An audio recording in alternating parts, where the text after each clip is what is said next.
Hello friends. Meet RPSC के online YouTube channel पर आप सभी का स्वागत है।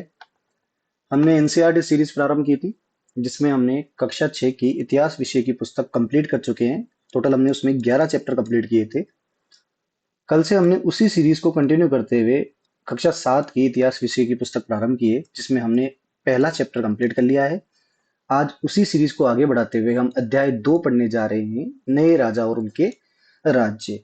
आज इस चैप्टर में हम मुख्यतः दक्षिण भारत के चोल साम्राज्य, पल्लव साम्राज्य और उसके अलावा पाल वंश, चौहान वंश के बारे में थोड़ा सा पढ़ेंगे।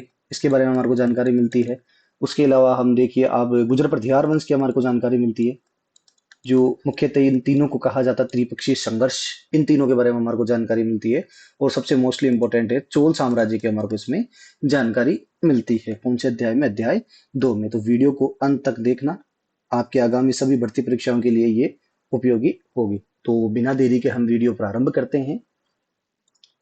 तो अध्याय 2, नए राजा और उनके राज्य। नए राजवंशों का उदय। 7वीं सदी के आते आते उपमहाद्वीप के विभिन्न भागों में बड़े भूस्वामी और योद्धा सरदार अस्तित्व में आ चुके थे।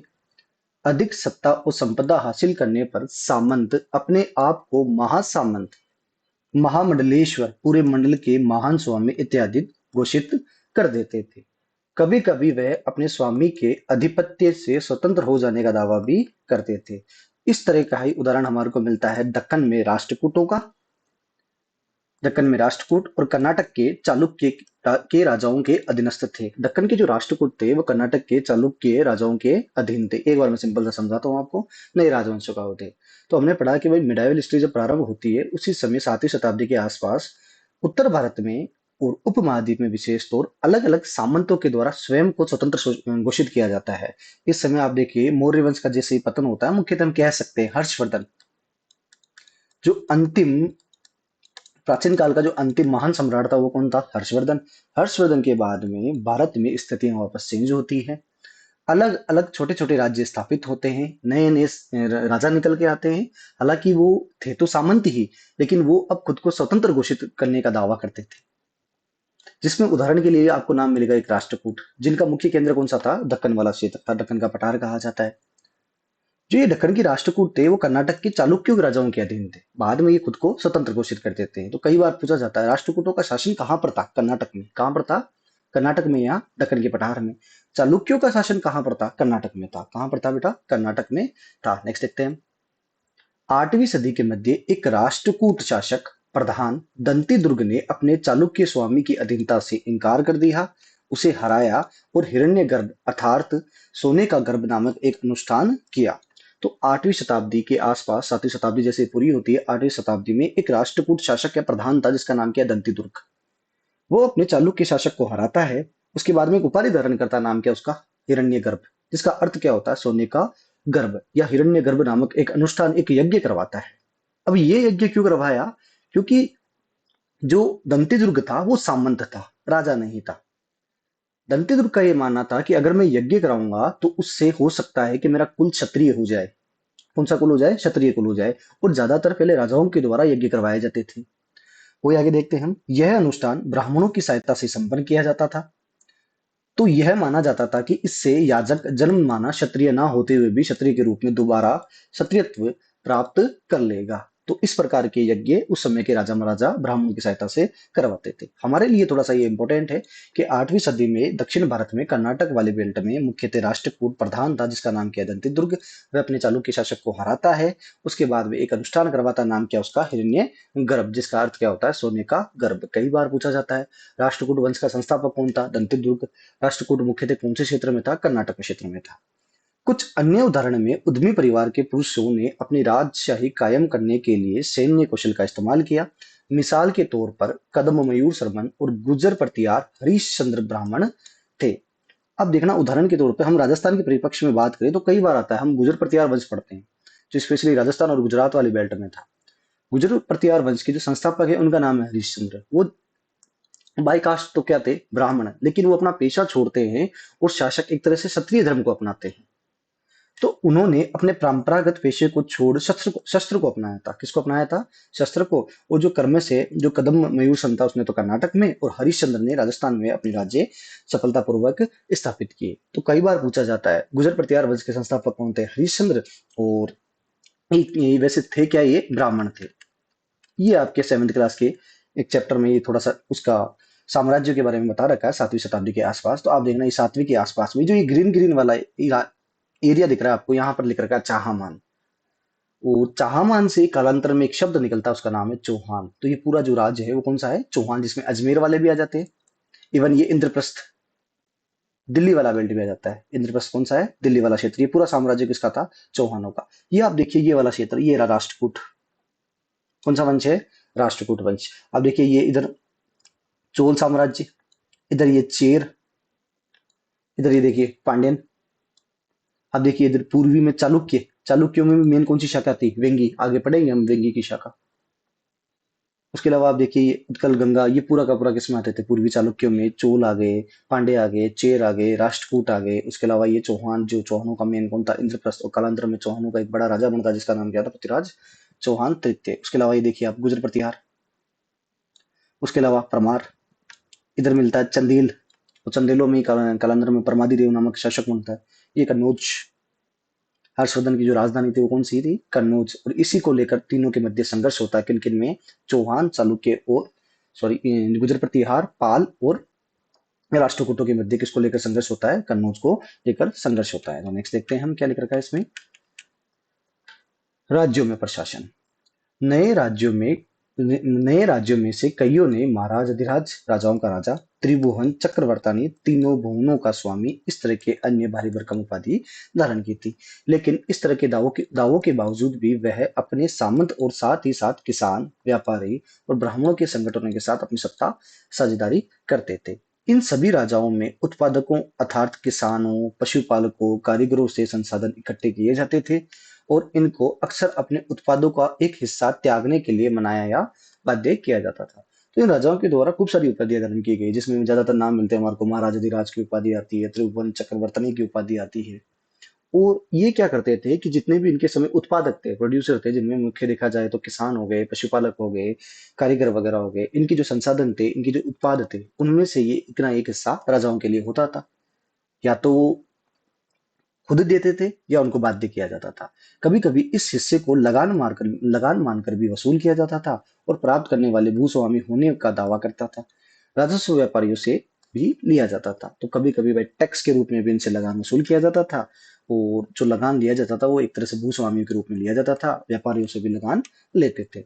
तमिलनाडु में शासन करने वाले चोल वंश के अभिलेखों में विभिन्न किस्म के करों के लिए 400 से ज्यादा सूचक शब्द मिलते हैं। ये थोड़ा सा आप ध्यान रखना कि तमिलनाडु में एक वंश है जिसका नाम क्या है? चोल वंश। अभी हमने मैप में देखा था कि तमिलनाडु बेल्ट में कौन सा आता? चोल वंश। उसी के जस्ट नीचे आता है पांड्या, इधर आता है अपने चेर साम्राज्य। तो तमिलनाडु के जो चोल वंश है वहां पर हमारे को विभिन्न प्रकार के अभिलेख मिले। उन अभिलेखों में 400 से ज्यादा सूचक शब्द मिलते हैं। सबसे अधिक उल्लेखित कर है वो है, उसका नाम क्या है? वेटी, जो नगद के बजाय जबरन श्रम के रूप में लिया जाता था। और राजस्थान में भी वर्तमान में भी किया जाता है, कई क्षेत्रों में, गांवों में देखना आप। उसके अलावा पहले भी किया जाता था। तो जबरन श्रम में हम कह सकते हैं, राजस्थानी में इसको बेगार प्रथा भी कहते हैं। क्या कहा जाता है? बेगार प्रथा भी कहा जाता है। तो ये थोड़ा सा इंपॉर्टेंट होता है, आप ध्यान रखना। बेटी क्या था? तो चोल शासकों के द्वारा लिए जाने वाला कर, उसको क्या कहा जाता है? बेटी। इसके अंतर्गत क्या होता है कि नगद के बजाय जबरन के रूप में, श्रम के रूप में भी लिया जाता था। आप सिंपल सा ध्यान रखना, बेगार प्रथा थी। उसके अलावा और कौन से टैक्स थे? तो एक और टैक्स मिलता जिसका नाम क्या? कदमाई। भू राजस्व का नाम है। ये मकान पर छाजन डालने पर लगने वाला कर था। छाजन होता है बेसिकली, हम देखते हैं हम छपरा टाइप बनाते हैं राजस्थान में, जो ऊपर जो ठंडा घास फूस के उस टाइप का होता है छपरा, उसको बोला जाता है छाजन। उस पर भी टैक्स लिया जाता था, उसको क्या बोला जाता है? कदमाई। खजूर या ताड़ के पेड़ पर चढ़ने के लिए सिड्डी का इस्तेमाल करने वालों लगने पर भी टैक्स लेते थे। पारिवारिक संपत्ति का उत्तराधिकारी हासिल करने के बाद भी लगने वाला टैक्स लेते थे। इत्यादि प्रकार के टैक्स लिए जाते थे। तो हमें दो कर यहाँ पर ध्यान रखने, एक का नाम है वेटी, एक का नाम है कदमाई। वेटी क्या होता है?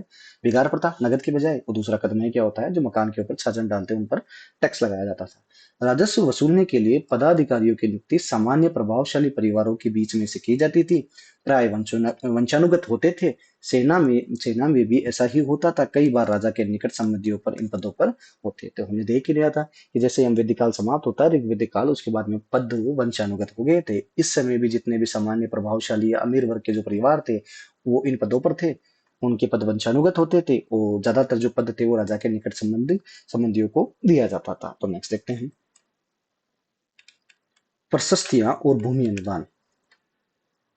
प्रशस्तियां में ऐसे ब्यौरे होते हैं जो सशब्द सत्य नहीं भी हो सकते हैं, लेकिन यह प्रशस्तियां हमें बताती है कि शासन खुद को ऐसा दर्शाना चाहता है। मिसाल के लिए शूरवीर, विजय योद्धा के रूप में ये विद्वानों और ब्राह्मणों के द्वारा रची जाती थी, जो अक्सर प्रशासन में मदद करते थे। तो हमारे को खूब सारी इतिहास की जानकारी कहाँ से मिलती है? हमारे को प्रशस्तियों से। अब जो प्रशस्तियों में लिखा हुआ है वो पूर्णतः सत्य नहीं है, लेकिन हमारे को उससे एक आइडिया लगता है कि भाई राजा के द्वारा, शासक के द्वारा इन प्रशस्तियों को लिखवाया जाता था। और जो इन प्रशस्तियों को लिखते थे वो कोई ना कोई या तो विद्वान होते थे, और ज्यादातर कौन होते थे? ब्राह्मण होते थे, जो राजा के हितैषी होते थे। और इन प्रशस्ति का अर्थ ही होता है प्रशंसा करना। प्रशंसा किसकी करेंगे? राजा की करेंगे। तो इन प्रशस्तियों से हमारे को राजा की प्रशंसाएं, जैसे शूरवीर, विजयी, उनके जितने भी अभियान थे योद्धा के रूप में, इन प्रशस्तियों से हमारे को जानकारी मिलती है। और क्या क्या मिला हमारे को? 12वीं शताब्दी में एक वृहद संस्कृत काव्य की रचना की गई है, कलहन द्वारा। राजतरंगिणी एक वृहद संस्कृत काव्य था। तो 12वीं शताब्दी में एक इतिहासकार, एक विद्वान थे, नाम उनका कलहन। क्या नाम था बेटा? कलहन। उन्होंने किताब लिखी है, नाम क्या है? राजतरंगिणी। भाषा कौन सी उनकी? संस्कृत, जिसमें कश्मीर पर शासन करने वाले राजाओं का इतिहास दर्ज है। कल्हण ने अपने वृत्तांत लिखने के लिए शिलालेख दस्तावेज कलन है अपने वर्तमान लिखने के लिए शिलालेख, दस्तावेज, प्रत्यक्षदर्शियों के वर्णन, पहले के इतिहास समेत सभी तरह के स्रोतों का इस्तेमाल किया। 12वीं सदी का इतिहास जानने का ये एक अच्छा स्रोत है। तो एग्जाम में के पॉइंट ऑफ व्यू से मोस्ट इंपोर्टेंट है। एक सवाल आता है, राजतरंगिणी किसने लिखी थी? कलहन ने लिखी थी। इसमें कौन सी राज्य का इतिहास मिलता? तो कश्मीर का इतिहास मिलता है। कौन सी किताब में? कलहन की राजतरंगिणी में। नेक्स्ट देखते हैं, भाषा कौन सी थी इसकी? संस्कृत। राजा लोग प्राय ब्राह्मणों को भूमि अनुदान से प्रस्तुत करते थे या पुरस्कृत करते थे। यह ताम पत्रों पर अभिलेखित होते थे। जो भूमि पाने वाले को दिए जाते थे, से ये भूमि मिलती थी, वो उससे टैक्स भी वसूल कर सकता था। तो राजा के द्वारा ब्राह्मणों को मुख्यतः भूमि का अनुदान दिया जाता था, और ये अनुदान मुख्यतः किस पे लिखा जाता था? ताम पत्रों पर। और जो भूमि का मालिक होता था वो उससे टैक्स भी वसूल कर सकता था। तो ये इस प्रकार के हमारे को ताम पत्र मिलते हैं, जिसपे ये देखिए पूरा ताड़ के पत्रों पे लिखा गया है। इस प्रकार की इस पर भूमि अनुदान के बारे में हमारे को जानकारी मिलती है ब्राह्मण के लिए। अब जो ये पूरा लिखा गया है, ये संस्कृत व थोड़ा तमिल में लिखा हुआ मिलता है। यह थोड़ा संस्कृत और तमिल में लिखा हुआ ताम्रपत्रों का एक संग्रह है, जिसमें 9वीं सदी में एक शासक के द्वारा भूमि अनुदान का उल्लेख मिलता है, जिसमें कड़ियों से ये पत्र जुड़े हुए हैं। तो ये इस प्रकार की कड़ियां लगी हुई थी, इन कड़ियों से इन पत्रों को जोड़ा गया था। उन पर राजसी मोहर लगाई जाती है, और जो यह बतलाने के लिए है कि ये एक प्रमाणिक दस्तावेज है। तो आप देखना, ये कड़ियों से इस प्रकार का उसको जोड़ा गया है। उसके अलावा ये एक मोहर दिखती है आपको, ये राशि मोहर थी। ये दर्शाती थी कि भाई चीज ओरिजिनल है या नहीं है, ये प्रमाणिक दस्तावेज है या नहीं है। नेक्स्ट देखते हैं। अब इसी समय धन के लिए आपस में युद्ध प्रारंभ होता है। तो उसके बारे में क्या जानकारी मिलती है हमारे को? कि 7वीं शताब्दी के आसपास के क्षेत्र में प्रत्येक शासक राजवंश का आधार अपना कोई क्षेत्र विशेष था। वे दूसरे क्षेत्रों पर नियंत्रण करने का प्रयास करते रहते थे। एक विशेष रूप से वांछनीय क्षेत्र था गंगा घाटी में स्थित कन्नौज नगर। ये थोड़ा सा आप ध्यान रखना, गंगा घाटी में कौन सा नगर स्थित था? कन्नौज। कन्नौज बेसिकली देखा जाए तो हर्षवर्धन की राजधानी थी। किसकी राजधानी थी बेटा? हर्षवर्धन की राजधानी थी। हर्षवर्धन की मृत्यु के बाद में 3 साम्राज्य आते हैं। मुख्यतः हम देखा जाए तो ये दक्षिण भारत, दक्कन वाला क्षेत्र है। कितने साम्राज्य थे? 3। इस राजस्थान वाले बेल्ट में तो एक साम्राज्य, एक नया राजवंश आता है जिसका नाम है गुर्जर प्रतिहार। इधर आता है कर्नाटक वाले बेल्ट में, यहाँ पर आता है अपने कौन सा? राष्ट्रकूट वंश। कौन सा? राष्ट्रकूट वंश। ये, और यहाँ पर बंगाल में आता है कौन सा? पाल वंश। और इन तीनों के मध्य कन्नौज को लेकर संघर्ष प्रारंभ होता है। किसको लेकर संघर्ष प्रारंभ होता है? कन्नौज को लेकर। इसी को इतिहासकार कहते हैं त्रिपक्षीय संघर्ष। कौन सा संघर्ष? त्रिपक्षीय संघर्ष। इस त्रिपक्षीय संघर्ष में इन तीनों राष्ट्र शासकों के मध्य 8 युद्ध होते हैं। कितने युद्ध होते हैं? 8। किसको लेकर? कन्नौज को लेकर। जो आगे आगे हम जैसे जैसे किताब पढ़ते जाएंगे, कंटेंट में वृद्धि होती जाएगी। तो एक बार हम और देखते हैं क्या लेकर का है। तो गुर्जर प्रतिहार, राष्ट्रकूट, पाल वंश के शासक सदियों तक कन्नौज के ऊपर नियंत्रण करने को लेकर आपस में लड़ते रहे, क्योंकि कन्नौज गंगा के उपजाऊ व संसाधन संपन्न क्षेत्र में अवस्थित था। तो वही बात थी, हमने अभी पढ़ा कि हर्षवर्धन के बाद में कन्नौज पर अधिकार करने के लिए तीन राजवंश कौन कौन से, तो गुर्जर प्रतिहार, दूसरा राष्ट्रकूट, तीसरा कौन सा, पाल वंश। कई बार इनके स्थानीय जानकारी भी हमारे को प्राप्त होती है, कहाँ पर इनकी लोकेशन कौन सी थी। तो गुर्जर प्रतिहार कहाँ है, राजस्थान गुजरात। राष्ट्रकूट पूछे तो कर्नाटक करना है, और पाल वंश पूछे तो कहाँ पर है, बंगाल। तथा कन्नौज की स्थिति थी वो सामरिक रूप से भी महत्वपूर्ण थी। अब जो ये कन्नौज वाला बेल्ट पड़ता है, आप देखना यहीं से देखा जाए तो दक्षिण भारत में जाने का रास्ता मिलता है। तीनों को लगा कि भाई ये वाला क्षेत्र उस समय सामरिक दृष्टि से महत्वपूर्ण था। चूंकि लंबी चली लड़ाई में तीन पक्ष थे, इसलिए इतिहासकार प्राय इसकी चर्चा त्रिपक्षीय संघर्ष के रूप में भी करते हैं। तो कई बार पूछा जाता है त्रिपक्षीय संघर्ष में कितने राजवंश थे, तो तीन थे। कौन कौन से, गुर्जर प्रतिहार, राष्ट्रकूट और पाल वंश। उसी के काल के बाद में अफगानिस्तान के गजनी प्रांत में सुल्तान महमूद गजनी ऐसे शासकों में सबसे प्रसिद्ध है। उसने 997 से 1030 तक शासन किया था। तो हम देखेंगे अफगानिस्तान बेल्ट में एक प्रांत आता है, नाम है गजनी प्रांत। वहां का एक शासक बनता है मोहम्मद महमूद गजनवी। क्या नाम बेटा, महमूद गजनी, या महमूद गजनवी भी इनका नाम मिलता है। तो ये 997 ईस्वी में अपने बड़े भाई इस्माइल की हत्या करता है, तथा वहां का शासक बनता है। और इसने एक उपाधि और धारण की थी, उपाधि थी बुत शिकन। आगे पढ़ेंगे, वैसे पूछा हुआ है, कई बार पूछा जाता है कि महमूद गजनवी की उपाधि कौन सी है, बुत शिकन। बुत शिकन का अर्थ होता है मूर्तियों का नाशक, मूर्तियों का नाशक। और ध्यान रखना, सुल्तान की उपाधि धारण करने वाला प्रथम शासक था। सुल्तान की उपाधि धारण करने वाला प्रथम शासक कौन था, महमूद गजनवी। कब से कब तक रहा था, 997 से लेकर 1030 तक। ये निर्णय करता है कि मैं भारत पर प्रतिवर्ष आक्रमण करूंगा, और इसने भारत पर टोटल 17 बार आक्रमण किए थे। कितनी बार आक्रमण किए थे, 17 बार। कब से कब तक, तो इसने 1000 ईस्वी से आक्रमण करना आरंभ किया था। कब से आक्रमण करना प्रारंभ किया था, 1000 ईस्वी से आक्रमण करना आरंभ किया था। तो एक बार और देखते हैं। अफगानिस्तान का एक प्रांत है, नाम क्या उसका, गजनी प्रांत। वहां पर महमूद गजनवी शासक बनता है, अपने बड़े भाई इस्माइल की हत्या करेगा। और ये इसने उपाधि धारण की थी कौन सी, सुल्तान की उपाधि धारण करने वाला प्रथम शासक था। एक उपाधि धारण करता है कौन सी, बुच्चिकन की। और ये भारत पर कितनी बार आक्रमण करता है, टोटल 17 बार। पहला आक्रमण कब हुआ था, 1000 ईस्वी में। यह लगभग हर साल भारतीय उपमहाद्वीप पर हमला करता था। उसका निशाना थे संपन्न मंदिर, जिसमें गुजरात का सोमनाथ मंदिर भी शामिल था। तो इसका जो प्रसिद्ध आक्रमण है वो कौन सा है, गुजरात का सोमनाथ आक्रमण। सुल्तान महमूद अपने द्वारा जीते गए लोगों व प्रांतों के बारे में भी कई बातें जानना चाहता था। इसलिए उसने अल बरूनी नामक एक विद्वान को इस उपमहाद्वीप पर लेखा जोखा लिखने का काम सौंपा। अल बरूनी ने अरबी भाषा में लिखी गई उसकी कृति किताब उल हिंद आज भी इतिहासकारों के लिए महत्वपूर्ण स्रोत है। ये मोस्ट इंपोर्टेंट है, हालांकि इंपोर्टेंट सारा ही है, आपके एग्जाम के पॉइंट ऑफ व्यू से सब पूछा जाता है कि मोहम्मद गजनवी का शासन कहाँ पर था, कब उपाधियां कौन सी धारण की है, भारत में कितनी बार आक्रमण किए, उसके अलावा उस समय कौन कौन से शासक थे, सबसे प्रसिद्ध आक्रमण कौन सा है, दरबारी विद्वान का नाम क्या है, अलबरूनी। भाषा कौन सी, अरबी। किताब कौन सी लिखी, किताब उल हिंद। इस किताब को तहकीक हिंद भी कहा जाता है। क्या कहा जाता है बेटा, तहकीक हिंद भी कहा जाता है। वो थोड़ा सा ध्यान रखना, हम आगे पढ़ेंगे। इस किताब को 12वीं सदी का दर्पण कहा जाता है।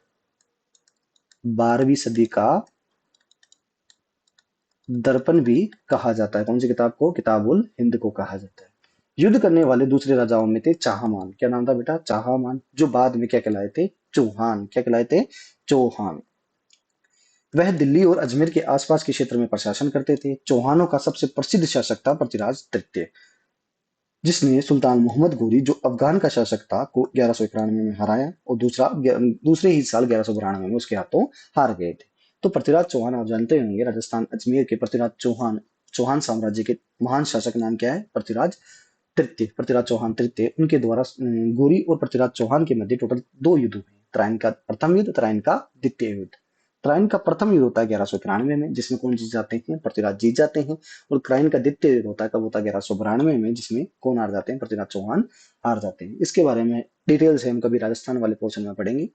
नेक्स्ट देखते हैं हम, चोल राज्य, नजदीक से एक नजर। ये थोड़ा सा आपको चोल साम्राज्य के बारे में इसमें बताया गया है।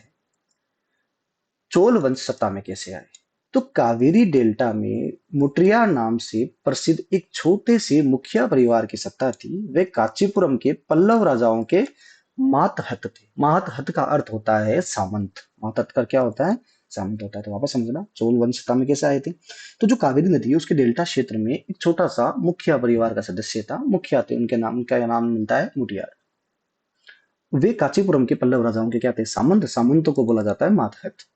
उसके अलावा उरियार के चोल वंशीय प्राचीन मुखिया परिवार के विजयालय ने 9वीं सदी के मध्य मुटियारों को हराकर इस डेल्टा पर कब्जा जमाया और उसने वहां पर तंजावुर शहर और निशंभु सुदनी देवी का मंदिर बनवाया था।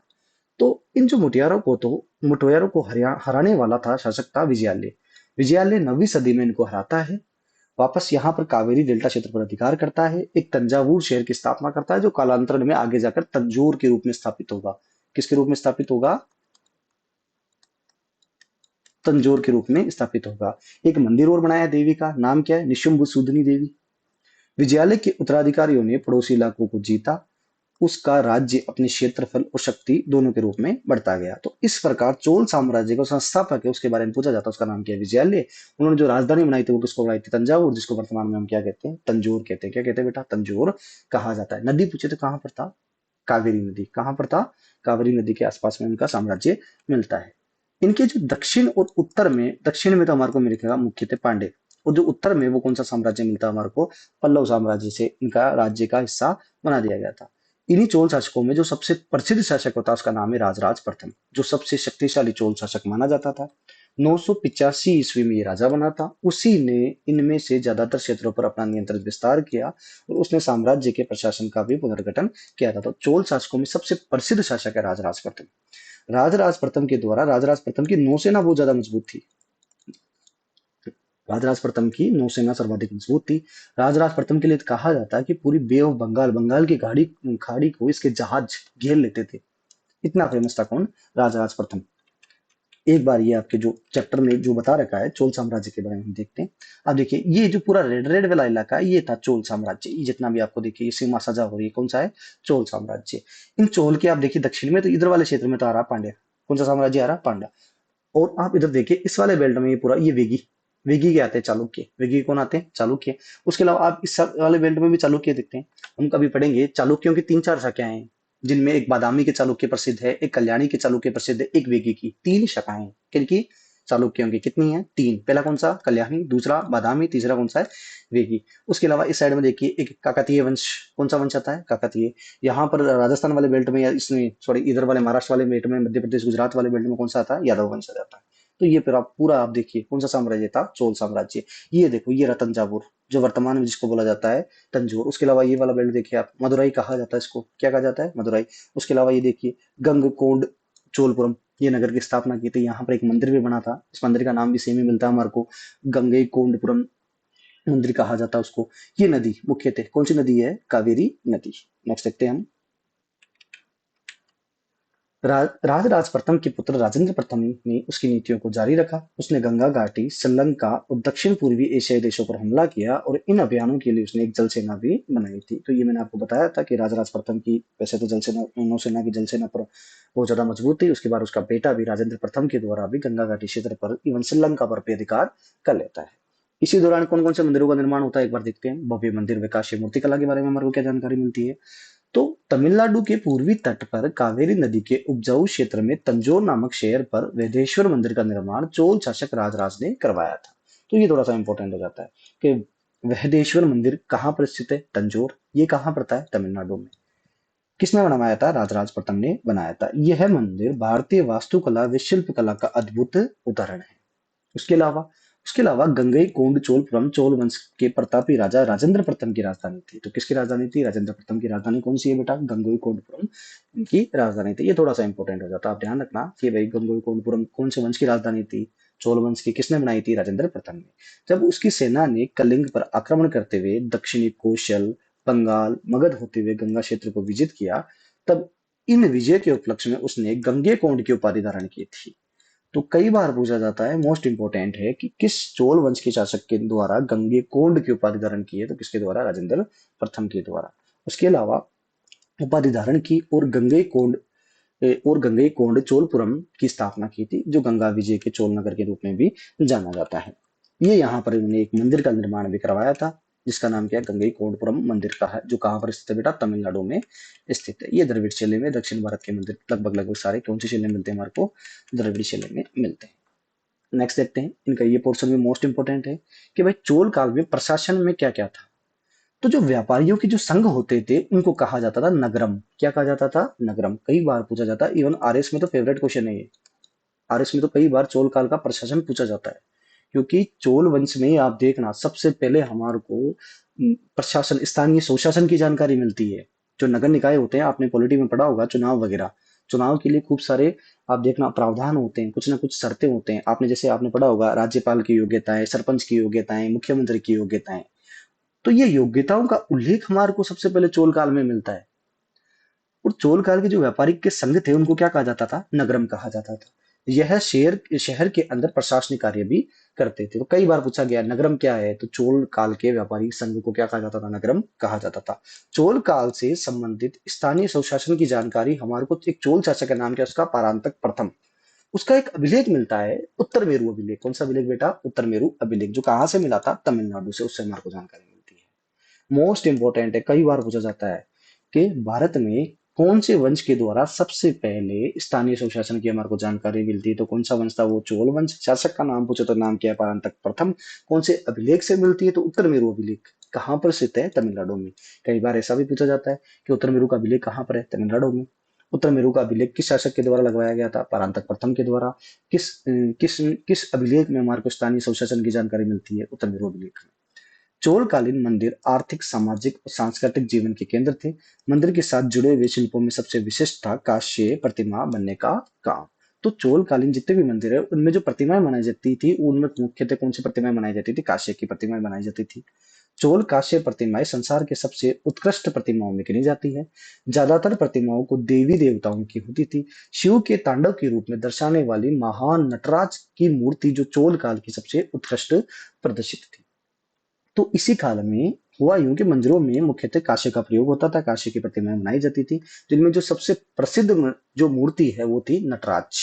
भगवान शिव के तांडव के स्वरूप को दर्शाने वाली मूर्ति कौन सी है, नटराज। वो कौन से काल में बनाई गई थी, चोल काल में, और वो किसकी थी, कांस्य की मूर्ति थी। और देखते हैं हम स्थानीय प्रशासन के बारे में हमारे को क्या जानकारी मिलती है। ये भी पोर्शन मोस्ट इंपोर्टेंट है। चोल में किसानों की बस्तियों को क्या कहा जाता था बेटा, उर कहा जाता था। जो किसानों की बस्ती है उनको क्या कहा जाता था, उर कहा जाता था। जो कि सिंचित खेत के कारण बहुत ही समृद्ध हो गई थी। तो सिंचित खेत मतलब कावेरी नदी के क्षेत्र है, डेल्टा क्षेत्र है। डेल्टा क्षेत्र है तो उसमें उपजाऊ उत्पादन ज्यादा बढ़ेगा। उससे क्या हुआ था, किसानों की आमदनी बढ़ती है। इसलिए भाई ये बस्तियां बहुत समृद्ध हो गई थी। तो कई बार पूछा जाता है कि चोल काल में किसानों की बस्तियों को क्या कहा जाता है, उर कहा जाता है। तथा इस काल में गांव के समूहों को क्या कहा जाता था, नाडु कहा जाता था। क्या कहा जाता था बेटा, नाडु कहा जाता था। चोल काल में गांवों के समूह को क्या कहते थे, नाडु कहते थे। नाडु न्याय करने और कर वसूलने जैसे प्रशासनिक कार्य करते थे। तो इन्हीं नाडुओं के द्वारा न्याय करना और गांवों में टैक्स वसूलने का कार्य भी किया जाता था। विलाल जाति के धनी किसानों को केंद्रीय चोल सरकार की देख रेख में नाडु के कामकाज में अच्छा खासा नियंत्रण हासिल था। तो इन नाडुओं पर कंट्रोल करने के लिए एक जाति थी, उसका नाम क्या है, विलाल। हालांकि ये सारे के सारे धनी किसान थे। ये केंद्रीय चोल सरकार की तरफ से इन नाडुओं के कामकाज की क्या करते थे, देख रेख करते थे। उनमें से कई धनी भूस्वामियों को चोल राजाओं ने सम्मान स्वरूप कुछ उपाधियां भी प्रदान की, जिसमें एक का नाम क्या मिलता है, मुबीद वलन, एक का नाम क्या मिलता है, अरइयार, जिसका अर्थ क्या होता है, प्रधान नामक इनको उपाधियां भी दी जाती थी इन धनी स्वामी या बेल्लार जाति के जितने भी धनी किसान थे। तो इसमें दो तीन शब्द ध्यान रखना। एक तो आप उर क्या होता है, किसानों की बस्तियां। नाडु क्या होता है, गांवों का समूह। उसके अलावा इन पर कंट्रोल करने के लिए कौन सी जाति थी, वेलार। दो उपाधियां मिलती है, कौन कौन सा, एक तो मुवेद वेलन, एक कौन सा है, अरियार नामक उपाधियां इनको दी जाती थी। नेक्स्ट देखते हैं हम इस समय भूमि के कौन कौन से प्रकार मिलते हैं हमारे को चोल प्रशासन में। तो पहला ही पहला जो प्रकार मिलता है उसका नाम है वेलन बगाई। क्या नाम बेटा, वेलन बगाई। गैर ब्राह्मणों किसानों को दी जाने वाली भूमि, गैर ब्राह्मण किसानों को दी जाने वाली भूमि को क्या बोला जाता था, वेलन बगाई कहा जाता था। कई बार एग्जाम में इनमें से क्वेश्चन पूछा जाता डायरेक्ट कि वेलन बगाई क्या है। तो गैर ब्राह्मणों को दी जाने वाले किसानों की भूमि को क्या कहा जाता था, वेलन बगाई कहा जाता था। दूसरा, ब्राह्मणों को उपहार में दी गई भूमि। तो ये तो थोड़ा आइडिया लग ही जाएगा आपको, ब्राह्मण से ब्राह्मण थे। अगला कौन सा आता है, शालाभोग। किसी विद्यालय के रखरखाव के लिए दी गई भूमि। तो शाला से अर्थ आप ऐसे समझ जाना, याद करने का सिंपल सा लॉजिक है इसमें कि जो शाला है वो शाला हम किसको कहते हैं, कक्षा को। कक्षा का संबंध किससे होता है, विद्यालय से। तो शाला बुक का अर्थ क्या होता है, विद्यालय के रखरखाव के लिए दी गई भूमि। उसके अलावा एक शब्द आता है देवदान, एक का नाम है तृणम टुकड़ी। ये होता है भाई साहब मंदिरों के लिए उपहार में दी गई भूमि। देवदान से आप समझ जाओगे भाई किसके लिए देवदान, देवताओं को दान, तो मंदिरों के लिए। एक लास्ट में जो भूमि का दान आता है उसका नाम क्या है, पल्ले चेदन। क्या नाम है बेटा, पल्लई चंदम। ये जैन संस्थाओं को दी जाने वाली भूमि, तो ये थोड़ा सा इंपॉर्टेंट है, आप ध्यान रखना। ये सारी भूमि के प्रकार है, लगभग कितने प्रकार मिलते हैं हमारे को, 5 या 6 प्रकार की भूमि का अनुदान हमारे को देखने को मिलता है। और ये सबसे मोस्ट इंपॉर्टेंट RS 2018 में मेंस में पूछा हुआ है। उत्तर मेरु अभिलेख के बारे में आप क्या क्या जानते हैं, तो एक बार हम देखते हैं। पहला, उत्तर मेरु अभिलेख किसका था, परांतक प्रथम का था, ये हमने पढ़ लिया था। चोल शासक थे ये, और ये कहाँ पर स्थित है, तमिलनाडु में स्थित है। इससे किसकी जानकारी मिल रही है हमारे को, स्थानीय स्वशासन की जानकारी मिल रही है। तो पहला नंबर पॉइंट, ब्राह्मणों को भूमि अनुदान दिया जाता था, जिसकी प्रशासनिक उत्तरदायित्व का निर्माण गांव से करता था। तो हमने पढ़ ही लिया था अभी, ब्राह्मणों को भूमि का अनुदान देते थे। उसके अलावा क्या क्या जानकारी मिलती है, गांवों को 30 वार्डों में विभाजित किया गया था। तो जो गांव थे, गांवों का जो समूह था, उसमें कितने वार्ड होते थे उस समय, 30 वार्ड होते थे। इलेक्शन करवाया जाता था उन 30 वार्डों में। वर्तमान में ये आप देखना, आपके जो गांवों के समूह हैं हमारे राजस्थान में, वहां पर भी वार्ड होते हैं, वार्ड पंच कहा जाता है उनको। और इन 30 वार्डों में, उसके अलावा तीसरा पॉइंट आता है, 30 सदस्यों की इस समिति को सभा या उर कहा जाता था। जो 30 वार्ड है, उन 30 वार्ड के पंच होते थे, वार्ड पंच होते थे, जिनको सभा या उर कहा जाता था। क्या कहा जाता बेटा, सभा या उर कहा जाता था। उसके अलावा देखिए आप, सदस्य बनने के लिए कुछ योग्यताएं जरूर थी, जैसे कम से कम 1.5 एकड़ जमीन होना आवश्यक है, स्वयं का मकान होना आवश्यक है, अच्छे वेदों का ज्ञान होना आवश्यक है, अपराधी प्रवृत्ति का नहीं होना आवश्यक है, परिवार या मित्र उनमें भी कोई अपराधी नहीं होना चाहिए। उसके अलावा चुनाव लड़ने के लिए, इलेक्शन लड़ने के लिए आयु सीमा कितनी थी, 35 से 70 वर्ष। एक सदस्य एक ही प्रकार का एक ही टैक्स देगा। और जो इन सदस्यों का चुनाव किया जाता था स्थानीय स्वशासन में, वो लॉटरी से चयन किया जाता था। तो जो आज का पूरा आप इलेक्शन वाला देखते हो, वो उस समय का है। ये कब का है बेटा, 9वीं शताब्दी का है। किसके द्वारा, परांतक प्रथम के द्वारा। वंश कौन सा है, चोल वंश। तो उस समय का जो स्थानीय स्वशासन है, आज हमारे द्वारा कॉपी किया गया है। और हम कई बार कहते हैं, हम ऑफलाइन क्लास में सुनते हैं कि हमने इलेक्शन वगैरह या स्थानीय स्वशासन की हमारे को जानकारी अंग्रेजों के द्वारा मिलती है। तो आप कभी प्राचीन इतिहास को पढ़िए, मिडाइवल हिस्ट्री को पढ़िए, आपको 9वीं शताब्दी में ये जानकारी मिल रही है। एक अभिलेख से, नाम क्या है उसका, उत्तर मेरु अभिलेख। आप सोचिए, उस समय भी गांवों को 30 वार्डों में विभाजित किया गया था, और उन वार्डों में वार्ड पंच बनते थे। टोटल सदस्य कितने होते थे, 30 सदस्य। उसको कहा जाता था सभा या सूर। और उस समय भी योग्यता थी। आज भी हमारे देखिए, अब जाके थोड़ा बहुत आपको चेंजेस मिलेगा हमारे देश में। नहीं तो पहले तो यूं था कि अब जाके हमने शैक्षणिक चेंजेस किए हैं। उस समय तो आप देखिए कि सदस्य में योग्यता भी क्या थी, वेदों का ज्ञान होना जरूरी है।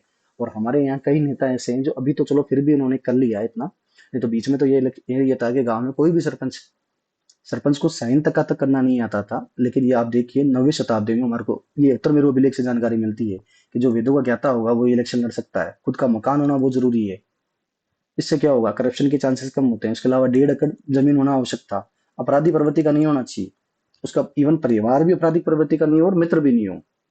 और आज तो आपने देखा होगा, केवल व्यक्ति खुद आपराधिक प्रवृत्ति का नहीं होता है, बाकी परिवार और मित्र ये हो सकता है। आयु उस समय भी फिक्स थी, 35 से 70 साल, क्योंकि एक एज आ जाती है, अनुभव मिलता है यहाँ से। वो टैक्स देना जरूरी है। और जो जो इलेक्शन लड़ते थे उनका चयन किससे होता था, लॉटरी से होता था। ये पूरा आपका चोल साम्राज्य कंप्लीट होता है। उम्मीद करता हूँ कक्षा आपको पसंद आई होगी। वीडियो को लाइक करना तथा अपने दोस्तों को शेयर करना, तथा हमारे टेलीग्राम चैनल मीट आरपीएसयू को भी ज्वाइन करना। मिलते हैं नेक्स्ट वीडियो में।